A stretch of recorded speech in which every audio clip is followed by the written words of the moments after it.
სახელითა მამისათა, დაზისათა, დასულისა, წმინდისათა ჩვენთან არს ღმერთი. დღეს არის სამი თემა ქადაგებისთვის და სამივე შესახებ უნდა მოგახსენოთ. პირველი ეს არის საკვირაო სახარება, რომელიც წავიკითხეთ, როდესაც ეს ყველა მიცით ეს ადგილი, როდესაც იესო ქრისტემ გააცოცხლა ნაინელი ქვრივის მცირეწლოვანი ვაჟი. ეს ამბავი იცით, იმიტომ რომ ეს ხშირად იკითხება სახარებიდან, მაგრამ აუცილებელია ხოლმე ყოველთვის სახარების წაკითხulis გააზრება, სახარებაში წაკითხული ამბების და შეკითხვების დასმა.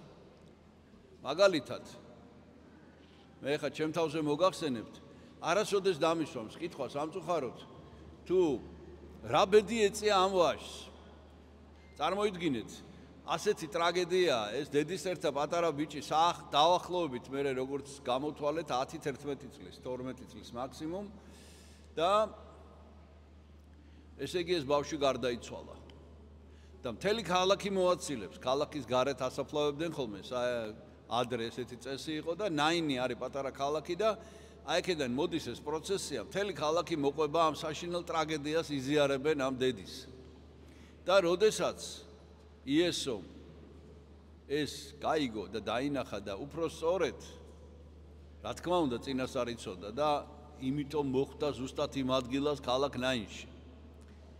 და მივიდა და ეს დედა ანუგეშა და შემდეგ ბავშვი წამოაყენა და გააცოცხლა.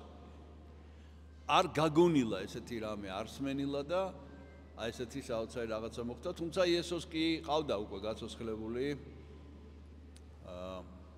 იაირუსის ასული.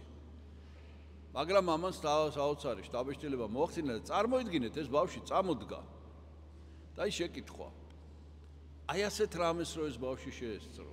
აი შემდეგ მისი ცხოვრება როგორი უნდა ყოფილიყო. ქრისტემ გააცოცხლა მკვდრეთით. გაიზარდა ეს ბავშვი, რა თქმა უნდა, მოციქულებს და იესო ქრისტე კი მალე გააკრეს ამ ყველაფრის მერე ჯვარზე და ჯერ კიდევ პატარა იყო ეს, მაგრამ მოციქულებს არ მეშორებია და მერე გახდა პეტრე მოციქულის მოწაფე, რო წამოიზარდა. და მოგვიანებით დაახლოებით 20 თუ 30 წელი იყო გასული ქრისტეს ჯვარცმიდან პეტრე მოციქულმა გააგზავნა ეს ყმაწვილი საქადაგებლად. მას ადრე რა ერქვა არ ვიცით, მაგრამ როდესაც იესომ გააცოცხლა, ამ ბავშვს უწოდეს maternus, ლათინური სიტყვა არის maternus და mater ეს არის დედა ლათინურად. დედის ბიჭი ან დედიკოს ბიჭი ესე დაარქვეს. იმიტომ რომ დედას გამო გააცოცხლა ქრისტემ. და ესე დაერქვა სახელი maternus. maternusი გააგზავნა პეტრემ თავის სხვა მოწაფეებთან ერთად, 70 მოციქულთან ერთად, ეპისკოპოს ევქერიუსთან ერთად გააგზავნა საქადაგებლად გერმანიაში. მაშინ ფრანკთა სამეფო ესე ერქვა და აი გერმანიაში რო წავიდნენ ესენი. მოხდა საოცარი ამბავი. აი რასაც ვერავინ ვერ წარმოიდგენდა. გზაში ეს maternusი გარდაიცვალა მეორედ. ნუ რა უნდა იქნათ დაასაფლავეს და დაბრუნდნენ უკან ევქერიუსი და მისი თანამგზავრი. დაბრუნდნენ და მივიდნენ პეტრე მოციქულთან და უთხრეს რომ ესე მოხდა და რა ვქნათ. ნუ თავზარდამცემი იყო ამ ბავშვის სიკვდილი. რა ბავშვი აღარ იყო უკვე 30 წლის იყო. და პეტრე მოციქულმა მისცა თავისი კვერთხი და უთხრა რომ წაიღეთ ეს კვერთხი და მის სხეულს შეახეთ, დასაფლავებულია უკვე წარმოიდგინეთ. მის სხეულს შეახეთ.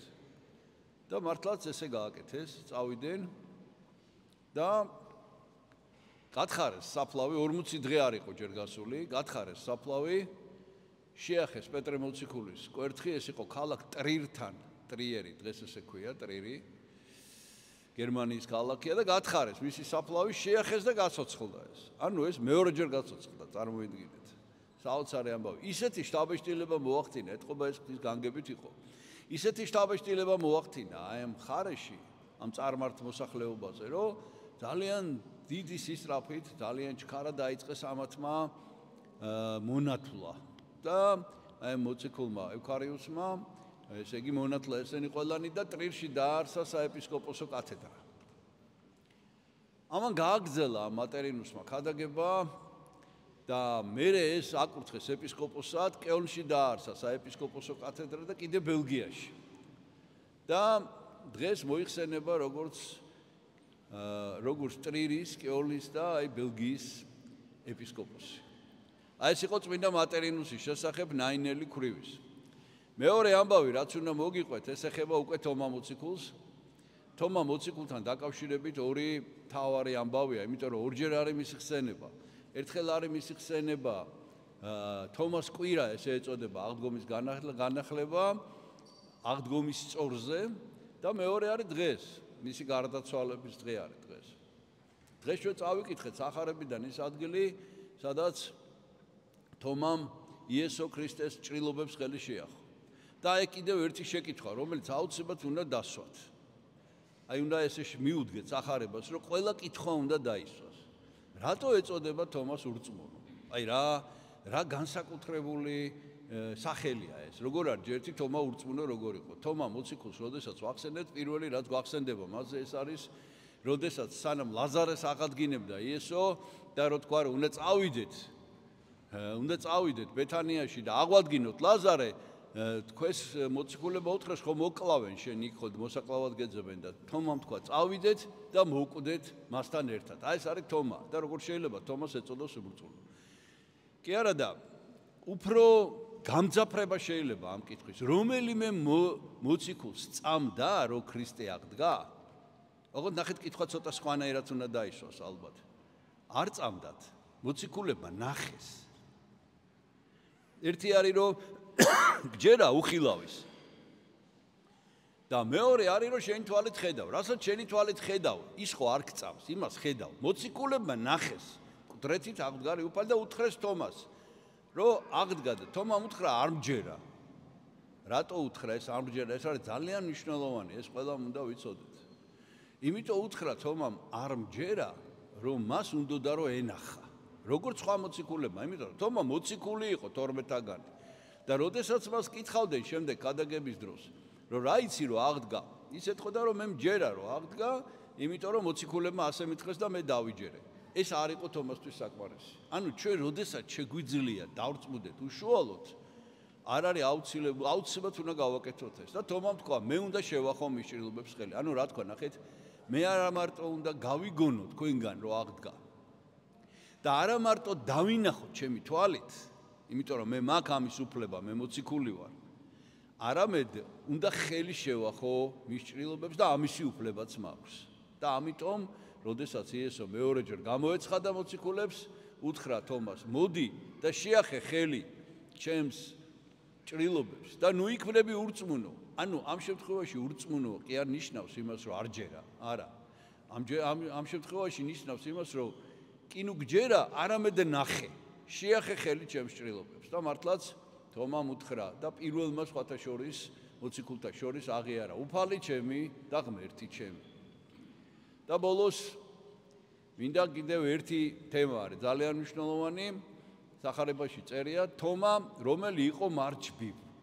მარჯბივი ძველ ქართულ ენაზე ნიშნავს მრჩოვლს, ანუ გამეორებას, ანუ ტყუპს. ესე იგი თომა მოციქულს ეს თომა სიტყვა ბერძნულად აღნიშნავს ტყუპს. ხო და რატო ერქვა ეს თომა, ვისი ტყუპის ცალი იყო? თომას ტყუპის ცალზე სახარებაში არსად არ არის მოხსენებული. ხო და ეს არის ძალიან მნიშვნელოვანი, ესეც უნდა იცოდეთ, აი თქვენ წინაშე არის ხატი დაბრძანებული თომა მოციქულის. ეს ერთი ამბავი, როდესაც ჭრილობებზე ხელი შეახო და მეორე ამბავი არის გამოხატული და ამის შესახებ მინდა ორიოდე სიტყვა გითხრათ. ნუ ამ ისტორიას მე აღარ მოვყვები, ეხლა თომა რომ ინდოეთში წავიდა, საქადაგებლად როგორ მოხდა, თვითონ ინდოელები ჩამოვიდნენ, იმათმა წაიყვანეს და უთხრეს რომ ჩვენ უსაფრთხოდ ჩაგიყვან და გზაში ერთ-ერთ სახელმწიფოში ეს არის გადმოცემა, ოღონდ ეს არის გადმოცემა, როდესაც გადმოვიდნენ გემიდან, აღვიშთა რომ ამ ქვეყანაში არის დიდი ზეიმი. მეფის ვაჟს მოყავს ცოლი, ქორწილია. და ესეთი მეფის ბრძანებაა, ცოტა მკაცრი მეფე ყავდათ და გამოსცა ბრძანება, რომ ყველა უნდა მოვიდეს მთელი სახელმწიფო ქორწილში. ისეთი დიდი ქორწილი მოაწყო, რომ ყველა დაპატიჟეს და თომა რომ მოხვდა აი ამ ნაპირზე რომ გადავიდა, უთხრეს რომ აუცილებლად ქორწილს უნდა დაესწრო.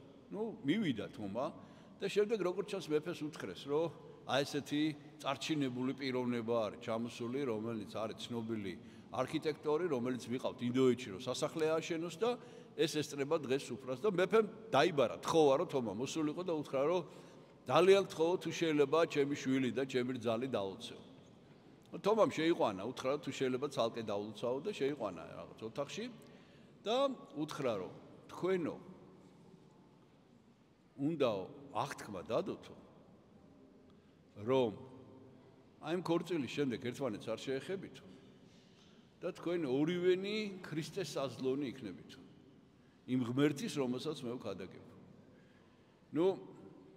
როდესაც ესე იგი ეს ჯერ მეფემ არ იცის წარმოიდგინეთ და ამას ძალიან გაუკვირდათ ამ ცოლ-ქმარს. ძალიან გაუკვირდათ და რო წამოვიდნენ ეს ქორწილის პირველი დღე რო დამთავრდა, რო დაიძინეს, ორივეს ჰქონდა ერთი ეგივე სიზმარი. რომ ძილში გამოეცხადათ მათ თომა. ოღონდ თომა იყო რაღაცა ბრწყინვალე სასახლეში, რაღაცა განსაკუთრებულ ადგილას და ამან უთხრა ამ სიძემ კი მაგრამო ეხლა არ დავიძინეთო ჩვენო და აქ არ იყავიო ჩვენთან ეხლა სად ახარ აქ ესე სწრაფად როგორ მოახერხე ესეთ სასახლეში არც ვიცი ეს სასახლე სად არისო და როგორ მოახერხე ესე სწრაფად წასვლაო და აი მან უთხრა რომ იცი რა მე თომა არა ვარო მე ვარ თომას ძმაო და ეს იყო იესო ქრისტე და გამოეცხადა თომას სახით ესე იგი იმდენად გამოეცხადა თომას სახით რომ ამას ეგონა თავიდან თომა და რო გამოეცხადა უთხრა რომ აი თომამ როგორც გითხრათ ესე გააკეთეთ და რო გაიღვიძეს დილით შემდეგ უკვე მეფეს უთხრეს ეს ამბავი რომ ჩვენ ესე უნდა ვიცხოვროთ მეფე წარმოიდგინეთ ეხლა როგორ განრისხდებოდა მაგრამ თომა უკვე დილაუთენია გაემგზავრა გემით და შორს იყო უკვე წასული და მერე გავიდა დრო თომამ თქვენ იცით რომ ინდოეთში იქადაგა და ჩააკითხეს ამათმა ჩააკითხეს და უთხრეს რომ აი რა გავაკეთოთ ჩვენ მზათა ვართ რომ ნათლობა მივიღოთ და ჩვენ მზათა ვართ რომ ქრისტეს გზით ვიაროთ და მართლაც თომამ ესენი მონათლა და ესენი შემდეგ ახთენ მონაზვნები ქმარის და ცოლის ეს არის ამ ხატზე გამოხატული თომა მოციქულის სახით იესო ერთი და მარცხენა მხარეს არის თომა როგორ ემთხვევა უფალს და როგორ განიხილავს მის ჭრილობებს შეგვეციოს დიდი მოციქულის თომას მადლი